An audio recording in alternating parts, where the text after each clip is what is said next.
Hello there, and welcome back to Migraine Relief Hotline. I'm Kelli, the migraine dietitian, and each episode I'll be answering your biggest questions about migraine so you can feel more confident and in control. Now, we're going to be jumping right into today's question, which is all about gut health, stress, and migraine, and how to manage these things together. But before we jump in, just a quick reminder, I'm a dietitian, but I'm not your dietitian.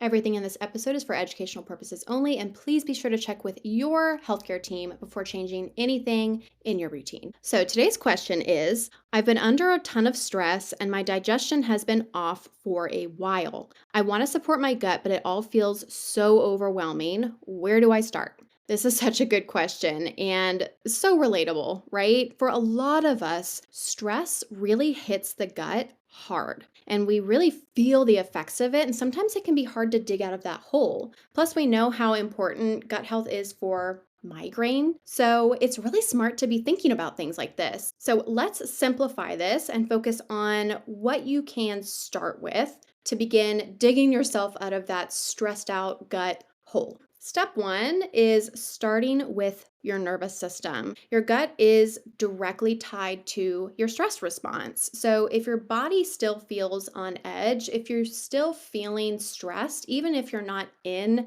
that stressful situation anymore, it's going to be really hard to digest anything well. That means focusing on chewing slowly, taking deep breaths before you start your meal, having a calm, distraction-free mealtime. This can all create a sense of safety in your body while you're eating and actually help you digest food more effectively. You can also try zooming out and asking, how can I signal to my body that the threat has passed? How can I tell my body that things are safe? So that could be things like walking outside, spending time with loved ones, getting some sunshine, wear sunglasses if you need to, it's totally fine, hugging your pets. It can be very simple things like this, even just telling your body, we're okay now, it's safe. It's safe to rest. Step two, once you've started on some nervous system support, I want you to think gentle instead of aggressive.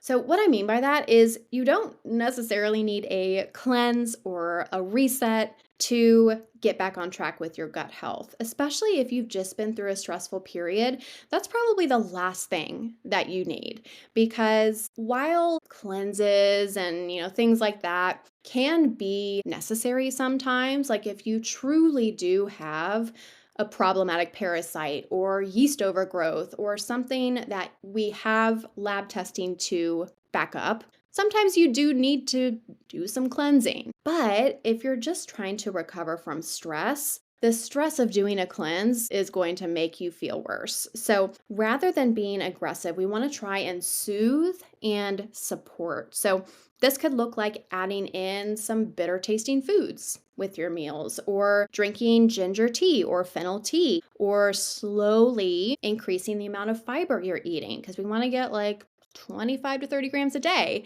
Most of us are getting about half of that. And don't overdo it. Don't try adding all of this in at once. Add one thing at a time. Give your body a moment to adjust and get used to that new thing, and then add in the next thing. We're not trying to be overachievers here.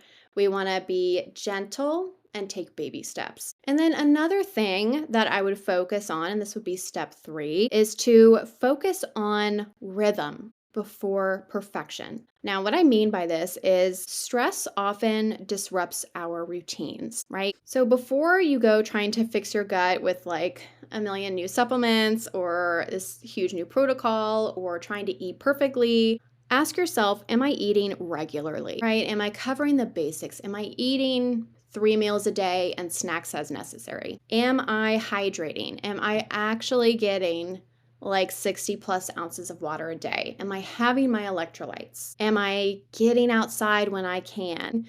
Am I incorporating some sort of movement into my routine, even if it's just very gentle stretching? Am I sleeping? Am I prioritizing my sleep as much as I can? This stuff matters way more than a bunch of expensive supplements, honestly. Focusing on those foundations can truly get you so much progress, and most of these things are free. So if you're consistent with your basic rhythm, with your basic routine, your gut will start to regulate again. And then you can focus on more intense interventions if you need to. This is exactly what we do in Raise Your Threshold. We always start with the foundations. Are you actually doing these things in a way that is realistic for you and that you can stick with and isn't causing a bunch of stress just so you can eat regularly and, drink your water? How can we incorporate these things into your life that feels easy? That's how you lay a good foundation so that if you do need some protocols or some more intense strategies,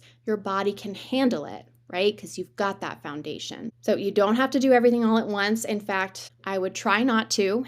Do one thing at a time, give your body a moment to adjust. And if you want help making that feel more doable, you know where to find me. I can always support you with this inside Raise Your Threshold, so you're not having to fight through this stuff on your own. So that is it for this week's episode. Thank you so much for listening. If you enjoyed it, please make sure to leave a rating, leave a review, follow if you're not already, and share it with a friend who may also find this helpful. If you do want more information about working with me inside Raise Your Threshold, you can find that linked in the show description. You can also DM me anytime on Instagram at the.migraine.dietitian to chat more and see if Raise Your Threshold is a good fit for you. Thank you so much for listening, and I will see you in our next episode.